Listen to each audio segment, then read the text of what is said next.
Want to know how to get started or create an account in Waze?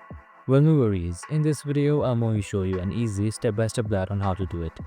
It's super simple, so let's get right into it. Now, first off, simply open up your Waze app, and once you're done, you should be greeted with this page right here. Now, you can either get started or log in. Now, first off, simply select get started right here. And once you've done that, your maps should open up. And once you're under maps, on the top left, select this hamburger icon right here. So once you've done that, right here you can see create your Waze account popping up instantly. So if it doesn't, you can just simply head towards this 3 hamburger icon, and there you can also see the register option.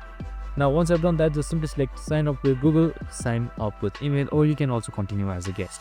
So I'll just go for Google this time. And once that is done, you can just simply choose up your account. Once the account choosing pops up, and once I've done that, after a while you should be automatically signed in to Waze. Just simply select continue right here,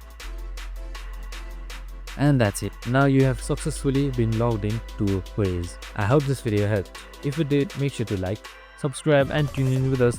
See you in the next one.